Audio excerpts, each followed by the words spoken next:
Mesdames et messieurs, bonjour ou bonsoir, tout dépend donc de l'heure à laquelle vous me recevez.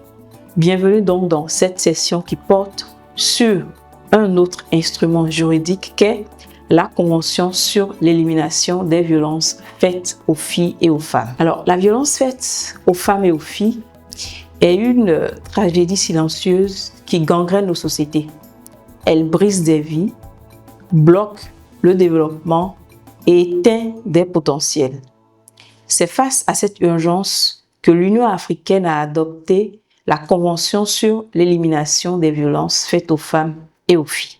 Cette convention poursuit un objectif clair: protéger chaque femme, chaque fille contre toute forme de violence. Elle établit également un cadre juridique commun africain qui oblige d'ailleurs les États à prévenir, à sanctionner et bien évidemment à réparer.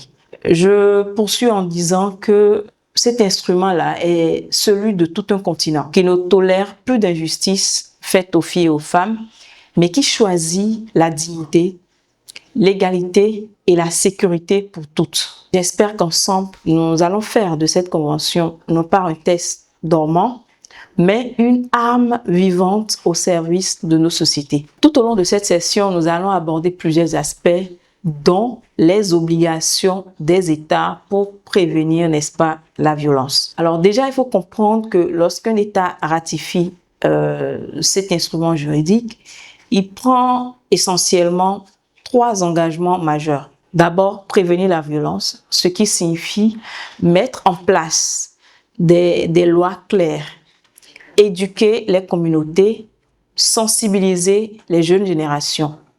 Et ensuite, protéger les victimes, c'est-à-dire garantir leur sécurité, sanctionner les auteurs et leur assurer un refuge, mais un refuge sûr. Enfin, réparer, qui a trait à offrir des soins, un accompagnement psychologique et des opportunités de réinsertion pour reconstruire une vie digne. Toutes ces obligations ne sont pas facultatives. Elles sont des responsabilités légales, mais également morales. Et dans ce sens, un État qui ne protège pas ses filles et ses femmes est un État qui renonce à son avenir. Abordons à présent les différentes formes de violence reconnues par cet instrument juridique. Alors déjà, quand nous parlons de violence, il ne s'agit pas seulement des coups et blessures. Et cette convention reconnaît la violence sous ses multiples formes. Déjà, la violence, lorsqu'elle est physique, elle est liée aux coups, aux mutilations et également aux homicides. La violence est également psychologique, donc elle est liée aux humiliations, aux intimidations et à l'isolement, par exemple. Elle est sexuelle, donc elle est liée au viol, à l'harcèlement et à l'exploitation. La violence est également économique et dans ce sens-là, elle est liée aux privations de ressources, elle est liée à la dépendance imposée, elle est liée par exemple au fait que certaines personnes peuvent empêcher les filles ou les femmes de jouir de leur indépendance économique. Comprendre les différentes formes de violence, c'est élargir notre regard et reconnaître que parfois, des milliers de femmes souffrent en silence sans qu'une main ne se lève sur elles. La violence n'est toujours pas visible, mais elle est destructrice. Qu'en est-il donc du rôle des organisations non gouvernementales, mais également du rôle des activistes dans le suivi? Alors, la lutte contre les violences faites aux femmes n'est pas l'affaire uniquement des gouvernements. Elle est aussi une question qui préoccupe les organisations non gouvernementales. Et dans ce sens également, elle préoccupe les activistes qui sont de véritables sentinelles de nos communautés et donc de nos sociétés. Leur rôle est donc crucial et ils assurent la veille citoyenne en documentant et en dénonçant les abus. Ils accompagnent également les survivantes en leur offrant écoute, orientation juridique et soutien psychologique. Ils mènent le plaidoyer en interpellant les décideurs pour que les engagements soient respectés. Ils éduquent les communautés en semant dans les esprits la graine du changement. Vous comprenez donc à ce niveau que sans la voix des organisations non gouvernementales et des activistes, bien de violences resteraient invisibles et bien des victimes resteraient oubliées. Alors, nous allons aborder au cours de cette session également la partie liée au plaidoyer pour la ratification et l'intégration donc de cette convention-là. Alors, déjà, il faut comprendre qu'une convention peut être signée, mais non appliquée. Et ce qui est conseillé, c'est que cette convention-là soit signée, appliquée et respectée pour le bien-être des filles et des femmes et dans toutes les communautés. C'est comme un contrat rangé dans un tiroir. Alors, pour que cette convention-là change réellement des vies, il faut essentiellement 2 étapes, la ratification et l'intégration. Alors, ratifier, c'est-à-dire, nous nous engageons à intégrer. Et intégrer, c'est prouver, donc nous appliquons. Le plaidoyer doit cibler les parlementaires, mobiliser les citoyens, interpeller les médias et surtout surveiller les promesses tenues. Une loi qui ne s'applique pas, c'est comme une promesse qui reste brisée. Et une promesse brisée, c'est tout à fait ou rien d'autre comme une vie qui est sacrifiée. Alors, on ne peut pas parler de la Convention sans aborder l'aspect lié au financement et à la lutte contre les violences. Déjà, la lutte contre les violences ne peut reposer uniquement sur des discours. Elle a besoin de moyens, elle a donc besoin de moyens pour agir concrètement et pour impacter davantage nos communautés afin que justice soit faite pour les victimes. Alors, des budgets publics doivent être alloués pour assurer la prévention, la protection et la prise en charge. Les partenariats avec les bailleurs, le secteur privé et les organisations internationales doivent être renforcés. Et enfin, des mécanismes innovants comme des fonds de solidarité ou encore le mécénat peuvent garantir une durabilité. Et donc, sans financement, la lutte reste un slogan. Avec des ressources, elle devient une réalité. Alors, nous continuons au cours de cette session et cette fois-ci, nous allons aborder un aspect lié à la cyberviolence qui est un nouveau défi pour cet instrument juridique-là. Aujourd'hui, la violence a changé de visage. On parle de violence physique, sexuelle, économique, mais il y a également la violence numérique dont on parle un peu moins. Elle s'est infiltrée dans nos téléphones, nos ordinateurs, sur nos plateformes, sur les réseaux sociaux, etc. Et le harcèlement en ligne, les sextorsions, les diffusions d'images intimes sans consentement, tous ces aspects-là sont liés à la violence numérique. Et donc, la cyberviolence détruit des vies, brise des réputations et plonge des femmes dans l'isolement et bien entendu dans la peur.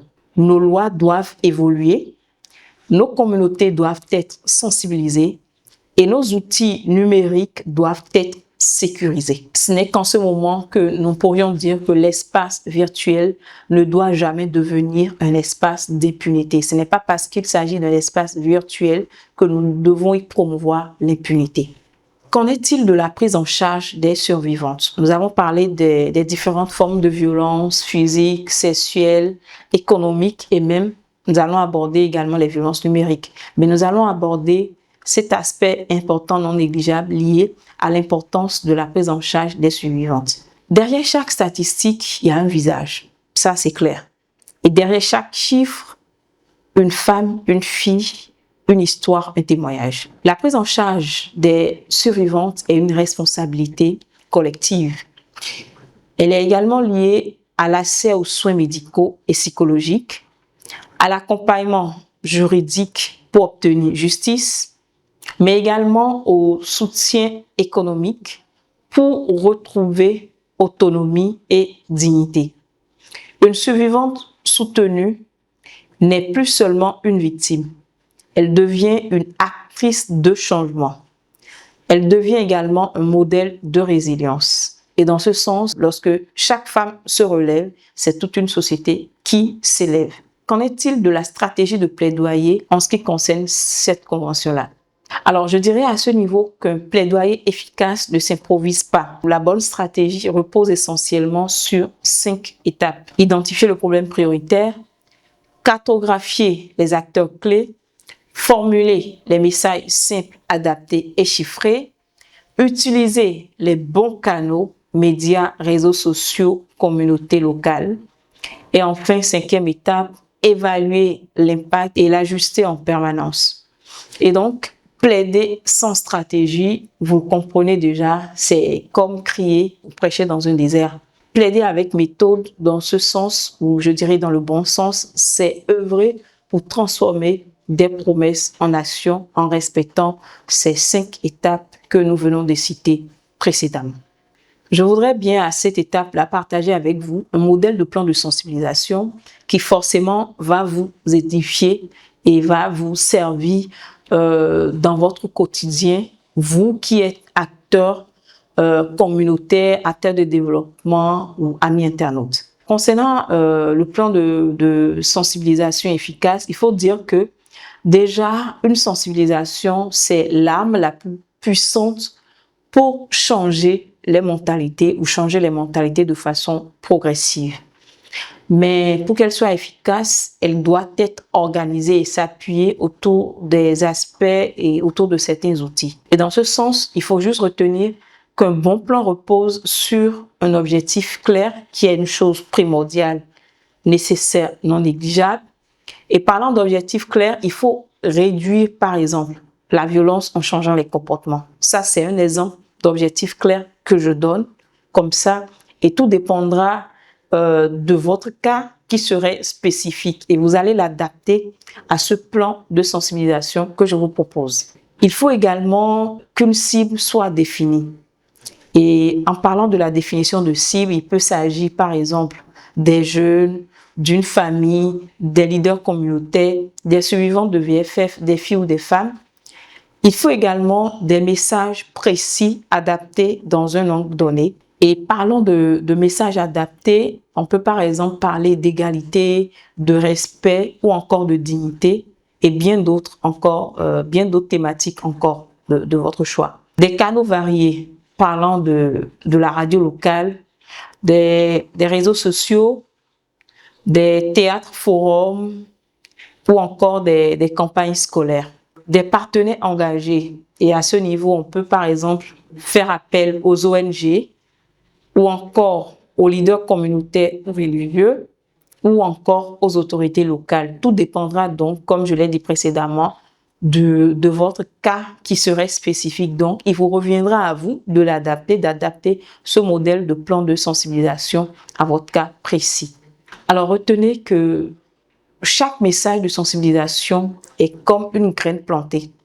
Et chaque graine plantée prépare une société plus juste et plus humaine. Et je dirais que lorsqu'on met en terre une graine, il faut l'arroser.